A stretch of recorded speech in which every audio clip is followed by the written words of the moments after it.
Hello students, welcome to BIMT YouTube classes.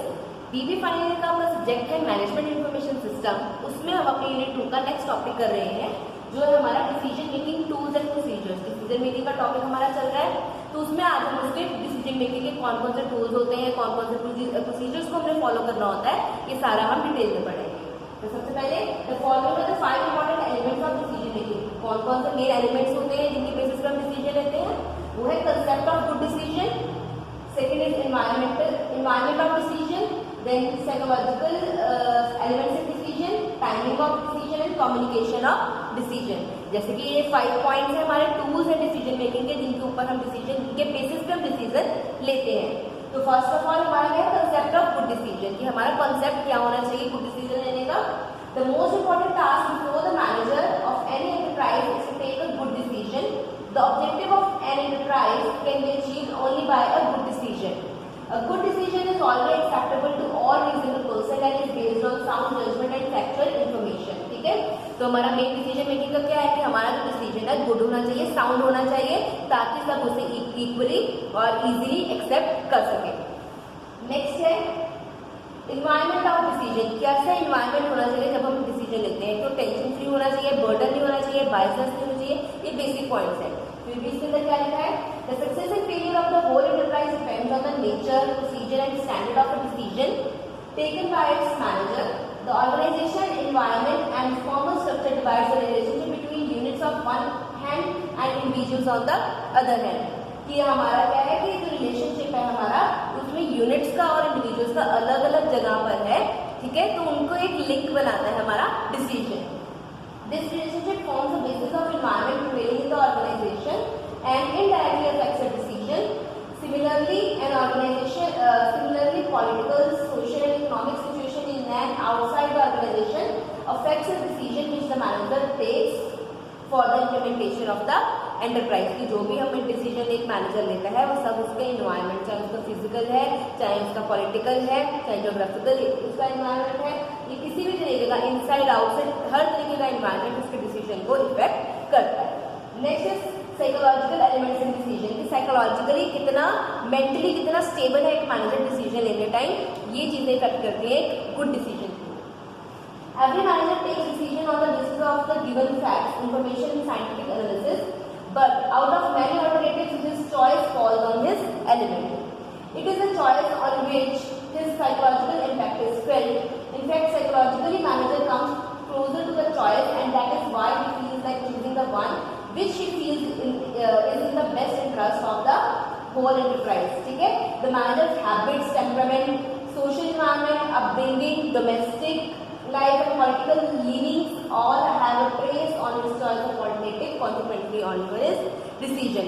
कि manager का क्या उसका बैकग्राउंड है, क्या उसका टेम्परामेंट, किस तरीके का नेचर है उसका, साइकोलॉजिकल कितना स्ट्रांग है वो, ये सब चीजें भी उसके डिसीजन को इफेक्ट करती हैं, क्योंकि डिसीजन हमारा चॉइस पर डिपेंड करता है और चॉइस हम मेंटली करते हैं, जो हमें हमारी फीलिंग्स के अकॉर्डिंग, हमारी लर्निंग्स के अकॉर्डिग हमें सही लगता है। तो इसलिए उसे साइकोलॉजिकली अगर वो स्ट्रांग होगा तभी वो गुड डिसीजन ले पाएगा। Next is timing of decision. Timing means जिस टाइम पे हमें डिसीजन लेना है, अगर हम उसी टाइम पे डिसीजन लेंगे, right decision at right time, अगर हम राइट टाइम पे भी डिसीजन लेंगे तभी हमारे डिसीजन की कोई वैल्यू है। अगर हम टाइम निकल जाने के बाद कोई डिसीजन लेंगे तो उसका कोई फायदा नहीं होगा। ठीक है, तो हमने ऑन टाइम डिसीजन एक मैनेजर को लेना बहुत जरूरी है। Decision is taken at a time when it is needed helps the management in achieving the objectives more successfully. Any decision taken in time obviously leaves a lasting impression on the minds of those who are affected by the decision. The impact of the decision will have a lasting effect on the persona of the enterprise and its effect will be on the working of enterprise. पूरे enterprise की working भी एक right decision के ऊपर, उसके timing के ऊपर depend करती है। अगर सही टाइम पे decision लिया जाएगा तभी वो organization के लिए beneficial होगा, उसके objectives को achieve करने के लिए, persona को motivate करने के लिए helpful होगा। अगर हम decision टाइम पे नहीं लेंगे तो उसका कोई भी use नहीं होगा। And last is communication of decision, की कम्युनिकेट करना भी जरूरी है। हमने डिसीजन लेकर एक मैनेजर ने अपने पास रख लिया, वो मतलब ये इनफ नहीं है, उसे कम्युनिकेट करना भी जरूरी है कि मैंने ये डिसीजन लिया है और आपको ये सबको इम्प्लीमेंट करना पड़ेगा। The communication of decision is as important as taking of the decision. Both go together. Decision is not properly timely communicated, carry no weight however important और गुड दे मे बी। अगर time पे communicate कर रहा नहीं गया उसने decision को, तब उसकी कोई भी इंपॉर्टेंस नहीं रहेगी। A good decision is based on scientific analysis of facts and is taken by and communicated when it is needed the most। जब वो लिया जाता है और जब कम्युनिकेट किया जाता है, अगर राइट टाइम पे किया जाए तभी उसकी वैल्यू हो। तो हमारे टूल्स है। Next is principles of decision making. ये किन बेसिस पे, कौन से प्रिंसिपल्स है जिन पे हम डिसीजन, जिनके बेसिस पे हम लेते हैं। First is following are the important principles which we take into consideration while taking decision। First is marginal theory of decision making. Marginal theory में क्या है हमारा? Marginal theory is taken by marginal theory is given of decision making has been suggested by various economists। Economists believe that a business undertaking works for earning profit। To earn profit is their prime motto। अब हम अगर marginal उसमें theory की बात करें तो उसमें हमारा मेन मोटिव क्या होता है कि हमने प्रॉफिट को अर्न करना है, उसी के बेसिस पे हम सारा काम करते हैं। तो जितना ज्यादा प्रॉफिट अर्न करने के लिए हम अपना काम कर रहे हैं, उतना ही ज्यादा हमारा बिजनेस सक्सेसफुल होगा। That is why they agree that manager must take every decision with the aim in the view that the profit of its organization go on increasing till it reaches its maximum। जब तक maximum नहीं हो जाता तब तक उसे efforts करते रहने ताकि हम डिसीजन अपने प्रॉफिट्स को मैक्सिमाइज कर सकें up to the highest point. Therefore, the economists argue that an organization with sole aim of maximization of profits need a marginal analysis of all the profit। Decision making too should be based on marginal analysis। The marginal principle can be effectively used while taking decision on matters related to किन basis पे हम कौन कौन से decision में हम marginal analysis technique use कर सकते हैं। That is production, sales, mechanisation, marketing, advertising, appointment. ये सारे ऐसी चीजें हैं जिनमें हम डिसीजन लेते हैं टाइम प्रॉफिट्स को मैक्सिमाइज करने के साथ साथ हम मार्जिनल एनालिसिस टेक्निक को यूज करते हैं ताकि हमारे प्रॉफिट्स भी इंक्रीज हो सके, साथ साथ हमारा सही आउटपुट भी हमारे पास पहुंच सके। Next is mathematical theory. Mathematical theory में क्या आएगा? It will be wrong if you say that decision making techniques owe too much to the mathematical theory of decision। Vector analysis, game theory, probability, rating theory is a few of the theories on the basis of which a manager analysis a given fact and take decision accordingly। ये अकेला mathematical theory पे base नहीं होता, इसके साथ ही बहुत सारी theories हैं जिनकी हेल्प से हम अपने decision time to time organisation में लेते हैं। ये सबके नेम दिए गए हैं। Next is psychological theory. Psychological theory में क्या आएगा? The nature, size and purpose of the organisation play an important role in decision making. Managers' aspirations, personality, habits, temperament, political learnings, and social organizational status, domestic life, technological skill, and bent of mind play a very important role in decision making। They do help in decision making। ये सारी चीजें हमें manager की जो भी उसका psychological impact है, जो हमने पहले भी पढ़ा है, उसका जो इम्पोर्टेंट एक पॉइंट है, एक टूल है डिसीजन लेने के टाइम का। तो जितना अच्छा, मतलब एक प्रिंसिपल भी है कि अगर आपका मैनेजर साइकोलॉजिकल सुटेबल है, फिट है कोई भी डिसीजन लेने के लिए, उसका टेम्परामेंट सही है, उसका लर्निंग पावर सही है, तो वो अच्छे डिसीजन ले पाएगा। Then principle of limiting factors. Limiting factors में मीन्स कि कोई भी आपके पास रिसोर्सेज होते हैं, एक लिमिटेड अमाउंट में आपके पास अवेलेबल होते हैं, आपको उसी में से ही आपका बेस्ट आपको निकालना होता है। ठीक है, the decisions taken are based on limited factors, nevertheless they are supposed to be good because of the simple fact that under circumstances it was only the possibility। From this principle it emerges that though there are numerous alternatives available to a decision making, but it takes cognizance to only those alternatives which suit the time, purpose and circumstances and which can be properly and thoroughly analyzed considering the human capacity and then finally one of the alternative is chosen। कि means आपके पास चाहे बहुत सारे opportunities available हैं, लेकिन आपको उसके अंदर से कुछ कट शॉर्ट करनी होती है, कुछ चूज करनी होती है ऑल्टरनेटिव्स को, जो मतलब फिर उन शॉर्ट लिस्ट्स में से भी आपको सिलेक्ट करना होता है डिसीजन लेने के लिए। लिमिटेड फैक्टर्स का ये फायदा है कि आप ज्यादा में कंफ्यूज नहीं होंगे, आप अपने टाइम, अपनी एनर्जी, आप अपने जो भी आपके पास अवेलेबल, पर्पस क्या है आपका, उन सब चीजों को ध्यान में रखकर अपने जो ऑल्टरनेटिव्स हैं उन्हें लिमिटेड करते हो और उनमें से ही जो आपको बेस्ट सूटेड लगता है आपके मतलब डिसीजन के लिए आप उसे सिलेक्ट करते हैं। Then is principle of alternatives. Principle of alternatives में क्या है? Decision is an act of choice, it is selection process.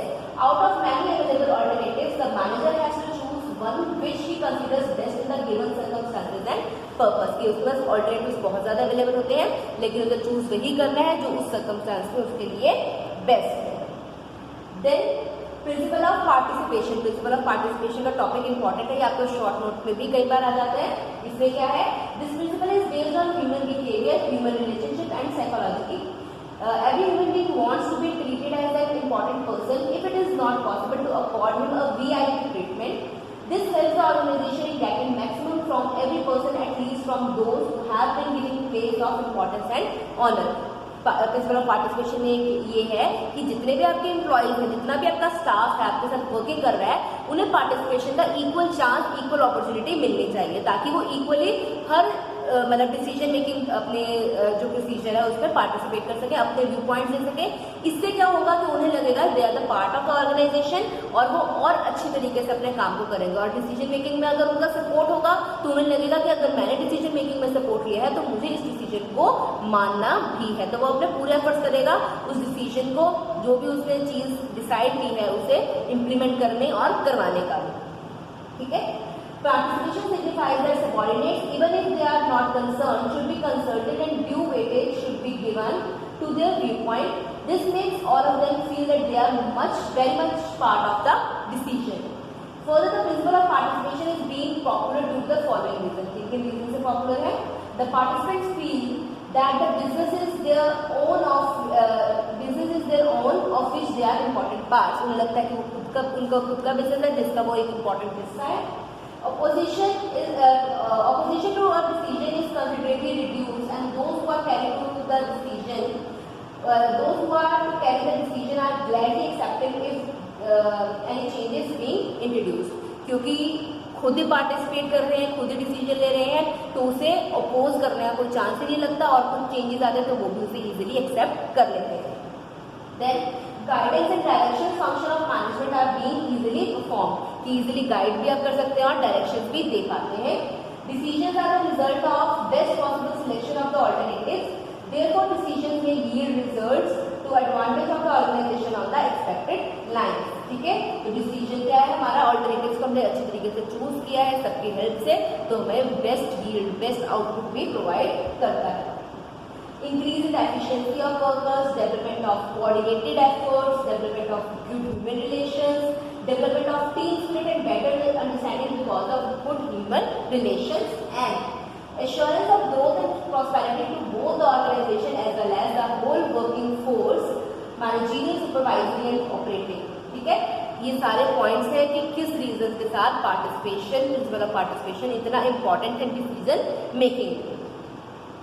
तो आपको शॉर्ट नोट में किसी भी तरीके से बन के आ सकता है ये क्वेश्चन, तो इसे अच्छी तरीके से एक बार पढ़ लीजिएगा। Today the managers are more interested in eliciting participation of workers with the decision with the view to get more cooperation and to exercise effective control over them in the accomplishment of the task assigned by the objectives of the organisation. इसलिए participation को managers को भी easy लगता है कि अगर वो easy participate करेंगे तो इजीली उसे एक्सेप्ट भी करेंगे, इसलिए कॉपरेशन के लिए भी वो ज़्यादा से ज़्यादा पार्टिसिपेट के लिए मोटिवेट करते हैं ताकि वर्कर्स उन्हें मैनेजर्स को अच्छी तरीके से कॉपरेट करें। नेक्स्ट है हमारा प्रोसीजर, कि कौन कौन से प्रोसीजर्स डिसीजन मेकिंग में फॉलो करने पड़ते हैं। इन decision making process steps normally refers to processes, procedures and phases which are usually followed for better decision। कौन कौन से प्रोसीजर्स है, ये इजी से है, ये हमने पहले भी एक बार किया हुआ है, तो एक बार दोबारा से शॉर्ट में एक बार गो थ्रू कर लेते हैं। According to Stanley Ranks, decision making consist of the following 6 steps. कौन से 6 स्टेप है डिसीजन मेकिंग में? First is perception, then conception, investigation, deliberation, selection and promulgation. ठीक है, तो एक एक करके हम सबको डिस्कस कर रहे हैं। First is perception. Perception means हमारे अवेयरनेस कब आई है, परसेप्शन मीन्स हमारे परसेप्शन ऑफ आइडिया कब आया, कब हमें लगा है कि हमें डिसीजन लेना चाहिए, हमें इस चीज के बारे में सोचना चाहिए। तो it is the first step in a man consciousness arises out of perception. Consciousness gives tilt to the decision making process. The executive first perceives and then moves on to choice to choose one of the alternatives and thus take a decision. Perception is therefore an important and first step without which decisions relating to any of the problems of the organization cannot be taken. Other steps follow perception is the first step in decision making. सब perception को follow करते हैं। सबसे पहले idea आना जरूरी है, perception एक अवेयरनेस आनी जरूरी है कि हमारे सामने ये प्रॉब्लम है, हमें इसका सॉल्यूशन निकालना है या हमें इसके बारे में कुछ डिसाइड करना है। तो ये परसेप्शन का फर्स्ट है। Next is conception. Conception means design for action और प्रोग्राम फॉर एक्शन। कंसेप्शन में हम क्या करते हैं, कंसेप्चुलाइज करेंगे, एक फ्रेमवर्क बनाएंगे कि किस तरीके से हम उस प्रॉब्लम को, उस आइडिया को फ्रेम करेंगे और उसे सॉल्व करने के स्टेप्स करेंगे। Conception relates to the power of mind which develops ideas out of what has been perceived, कि जो जो हमने सोचा है, जिसके बारे में हमें नॉलेज हुई है, कंसेप्शन में क्या होगा, हम उसे डिजाइन देते हैं, प्रॉपर इसका फॉर्मेट बनाते हैं कि हमारे दिमाग में ये आइडियाज आए हैं, उसे हम आउटलाइन करते रहते हैं। ठीक है। Third is investigation. इन्वेस्टिगेशन में क्या है, the investigation provides an equipment with the help of which the manager tries to go ahead with a debate either in his mind independently और with his coworkers. Perception is a sort of location of the problem, whereas conception is a preparation of design or program for solving the problem. But only perception and conception cannot offer the solution. Investigation जरूरी है। Investigation में क्या होगा, हमें पता चलेगा कि जो जो हमें आइडियाज, जो जो पॉइंट्स हमारे दिमाग में आए हैं, कितने हद तक सही है, कितने नहीं है। तो हम वो सारे पॉइंट्स को एक एक करके एनालाइज करते हैं। ठीक है। परसेप्शन के बिना हमारा कोई भी काम हम नहीं कर सकते हैं और कंसेप्शन में उसे डिजाइन करते हैं कि किस कौन कौन से आइडियाज आएंगे और उन आइडियाज को हम इन्वेस्टिगेशन स्टेज में, जो हमारी थर्ड स्टेज है जो डिसीजन मेकिंग प्रोसीजर की, उसमें हम क्या करेंगे, हम उसके हर पॉइंट्स को एनालाइज करेंगे, देखेंगे, इन्वेस्टिगेट करेंगे प्रॉपरली कि ये आइडिया हमारे दिमाग में आया है, कितना सही है, कितना नहीं है। Next is deliberation. डेलिब्रेशन में क्या है, weighing the consequences of possible course of action is called deliberation, कि हमने वेटेज देनी है, जो जो कॉन्सिक्वेंसेज हो सकते हैं, जो हमारे दिमाग में आइडिया आए हुए हैं, ठीक है, तो उन्हें हमने वेटेज देनी है कि जो भी पॉसिबल आउटकम्स हैं उसके बेसिस पे हमने वेटेज देनी है कि कौन सा ज्यादा इंपॉर्टेंट है, कौन सा लेस इंपॉर्टेंट है। The manager may either weigh the relative merits and demerits of the following consequences in his own mind or share his mental exercise with others to equip himself better। चाहे वो अपनी mentally हर चीज को देख सकता है या फिर किसी के साथ, अपने कोवर्कर के साथ शेयर भी कर सकता है। The deliberation remove bias and equip the manager with different ideas and alternatives and help him in arriving at a decision which will safely be ascribed as good decision। जब भी वो ऐसे करेगा, डेलिब्रेशन में क्या होगा, बाइटनेस कम होगी, वो शेयर करेगा अपने जितने भी व्यू पॉइंट्स हैं सबके साथ और अपने आप में भी कि क्या मैं सही डिसीजन ले रहा हूँ या नहीं ले रहा हूँ। Next fifth point is selection. Selection में क्या होगा कि हम सिलेक्ट करेंगे कौन सा भी हमारे लिए सुटेबल है। Selection is an act of the choice which in management terminology is known as decision. After deliberation one of the alternative the best possible in the circumstances is selected. जो हमारे लिए बेस्ट होगा वो उसे select किया जाता है, वो एक डिसीजन लिया जाता है। And last is promulgation. Promulgation में क्या है, perception, conception, investigation, deliberation and last selection will carry weight only when selected the chosen alternative that is the decision is properly and timely communicated to all those who are concerned and for whom the decision is meant. Only proper communication will help its execution. Communication means आपने सबको communicate करना है, सबको बताना है कि ये decision लिया गया है। जितने भी हमारे 5 steps हमने जो पहले किया है, perception, conception, investigation, ये सारे हमारे डेलिब्रेशन और सिलेक्शन, ये तभी कंप्लीट होंगे जब हम उसे कम्युनिकेट करेंगे, जब हम कम्युनिकेट करेंगे उसे अपने कोवर्कर के साथ, हमारे जितने भी सबऑर्डिनेट्स हैं उनके साथ, ताकि वो उस डिसीजन को फॉलो कर सकें। तो ये हमारा डिसीजन का टॉपिक खत्म हो गया है। इसके बाद जो हमारा ऑर्गेनाइजेशनल डिसीजन मेकिंग, इसमें हमारे 7 टाइप्स हैं। ये हमने टाइप्स ऑफ डिसीजन में किए थे, ये वही टाइप्स हैं। तो ये बस आपको इसलिए बताया है ताकि अगर आपको ऑर्गेनाइजेशनल डिसीजन मेकिंग आएगा तो भी आपको यही लिखना, टाइप्स ऑफ डिसीजन आएगा तब भी हमने प्रीवियसली किए हैं। Personal and organisational decision, long term and non economic decision, individual and group decision, programme and non programme decision, routine and casual decision, major and minor decision. ये सारे points एक बार आप, और पॉलिसी और ऑपरेटिंग डिसीजन, ये हमने 7 points पहले भी किए हुए हैं। एक बार दोबारा से पढ़ लीजिए, अगर कोई फिर भी प्रॉब्लम हो तो आप पूछ सकते हैं। That's it for today. Thank you. Have a nice day.